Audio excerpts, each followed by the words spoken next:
bau ini kecil dan rapuh. Ada kejujuran yang begitu radikal di sana.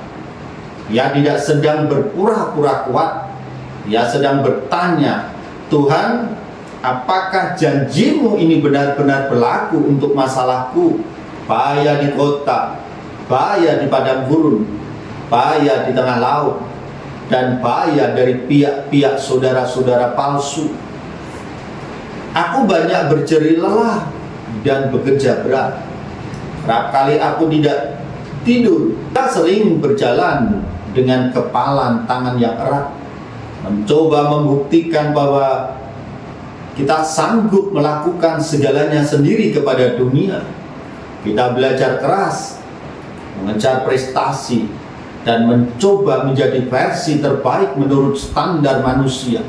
Namun ada Channel Beriman dengan Logika Sehat, channel edukasi Kristen yang diperuntukkan bagi setiap orang Kristen. Salam saudara, puji nama Tuhan. Kembali kita berjumpa dalam tayangan edukasi Kristen. Tayangan yang secara khusus diperuntukkan bagi kalangan kaum Kristiani. Saudaraku yang terkasih di dalam nama Tuhan Yesus. Pada tayangan kali ini, kita akan belajar tentang sebuah topik yang cukup menarik yang saya ambil di dalam kitab Filipi pasal 4 ayat 13. Kitab Filipi pasal 4 ayat 13. Saudaraku yang terkasih di dalam nama Yesus, dalam sebuah perjalanan saya pernah membaca sebuah tulisan yang terpampang di sebuah kendaraan roda 4. Tertulis demikian: segala perkara dapat kutanggung di dalam Dia yang memberi kekuatan kepadaku. Biasanya kalimat ini terdengar seperti slogan kemenangan yang diteriakkan dengan lantang di mimbar-mimbar. Namun, bagi seorang remaja yang sedang merasa lelah dengan ekspektasi orang tua, lelah dengan persaingan di sekolah, dan lelah dengan konflik batinnya sendiri, kalimat ini menjadi sebuah bisikan yang ragu. Sehingga tidaklah salah jika ungkapan segala perkara dapat kutanggung di dalam Dia yang memberi kekuatan kepadaku berubah menjadi dapatkah saya sungguh-sungguh menanggung segala perkara di dalam Kristus. Dapatkah saya adalah sebuah pengakuan jujur bahwa bau ini kecil dan rapuh. Ada kejujuran yang begitu radikal di sana. Ia tidak sedang berpura-pura kuat. Ia sedang bertanya, Tuhan, apakah janjimu ini benar-benar berlaku untuk masalahku yang sepele namun menyesakkan hati ini? Keunikan ungkapan ini terletak pada kata di dalam. Ia menyadari bahwa rahasianya bukan pada seberapa besar otot iman yang ia miliki, melainkan pada ruang di mana ia berdiri.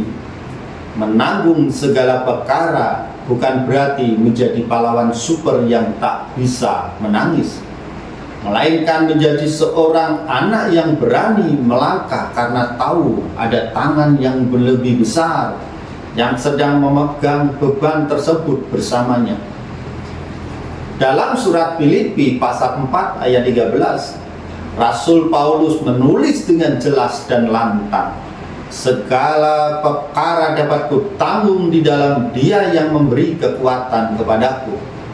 Ungkapan Dia tentu saja bukan merujuk kepada yang lain selain daripada kepada Kristus. Dan tentu saja Kristus adalah yang maha kuasa. Kolose pasal 2 ayat 10. Namun, apakah ayat ini berarti bahwa kita akan melakukan semua dan apa saja yang kita pikirkan? Konteks ayat ini berfokus pada kekuatan yang diberikan Tuhan untuk bertahan dalam keadaan apapun. Ayat 12 mencatat demikian, aku tahu apa itu kekurangan dan aku tahu apa itu kelimpahan. Dalam segala hal dan dalam segala perkara, tidak ada sesuatu yang merupakan rahasia bagiku, baik dalam hal kenyang maupun dalam hal kelaparan, baik dalam hal kelimpahan maupun dalam hal kekurangan. Paulus telah menghadapi masa-masa kelimpahan, namun ia juga telah menghadapi banyak pencobaan bagi imannya, baik dalam kondisi kelimpahan maupun dalam kondisi kekurangan. Tidaklah menjadi rahasia bagi jemaat yang dilayani Paulus, sebab Paulus mengatakan dengan jelas, tidak ada sesuatu yang merupakan rahasia bagiku. Secara literal dapat diartikan, aku telah menelusuri sebuah rahasia, atau aku telah mempelajari rahasia. Kata menelusuri atau mempelajari di sini menyiratkan sebuah proses. Rahasia ini tidak dapat secara instan. Seseorang harus melewati lembah kesulitan dan gunung keberhasilan untuk benar-benar memahami bahwa Tuhan tetap sama di kedua tempat tersebut, di kedua kondisi tersebut, baik itu kesulitan dan keberhasilan. Ini bukan rahasia berupa kode misterius atau teka-teki, melainkan sebuah pengalaman batin yang disingkapkan oleh Tuhan. Inti dari rahasia yang ditemukan adalah kekuatan kita bukan berasal dari dalam diri kita sendiri.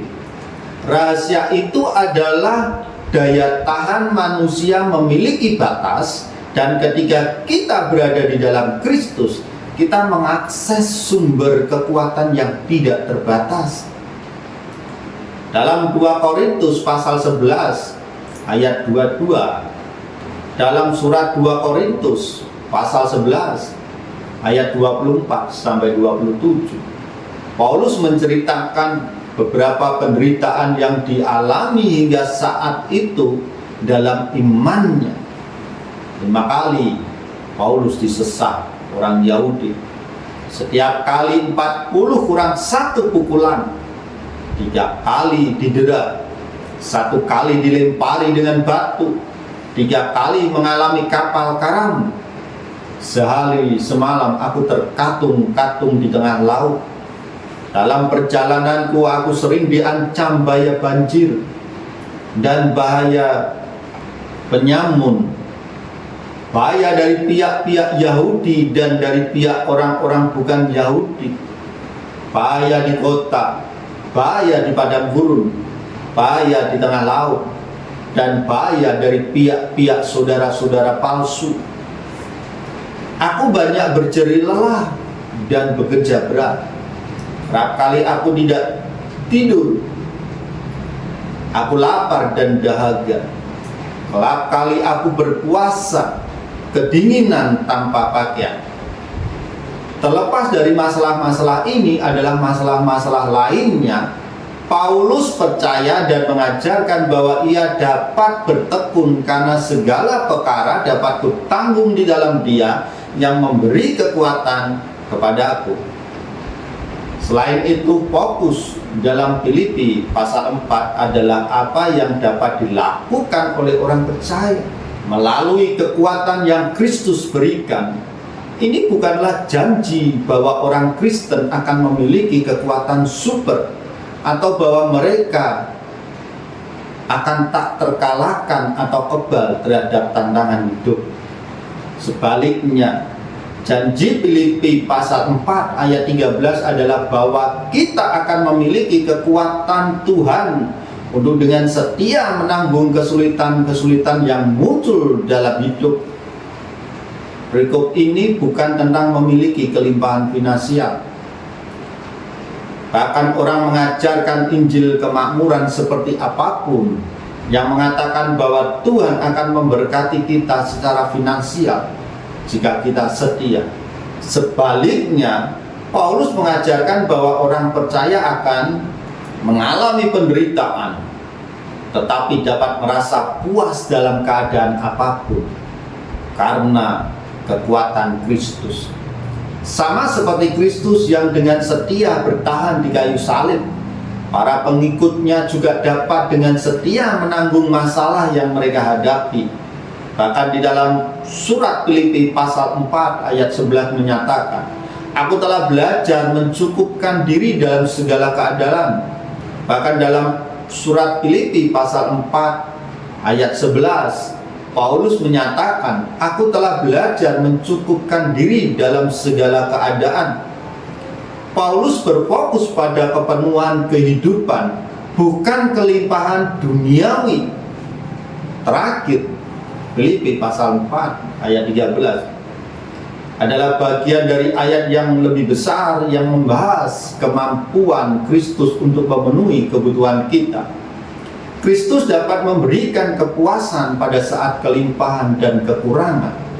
Ia dapat menolong kita melakukan segala sesuatu dengan kekuatan. Dalam kasus Paulus, kekuatan itu adalah kekuatan untuk melayani sebagai seorang misionaris. Meskipun menghadapi penderitaan yang berat, dalam hidup kita, kekuatan yang sama juga tersedia. Entah kita melayani di negara lain atau menolong seseorang di lingkungan kita sendiri, kuasa Kristus dapat memampukan kita untuk berpegang teguh pada janji-janjinya dan bertahan dalam tantangan hidup yang paling sulit sekalipun.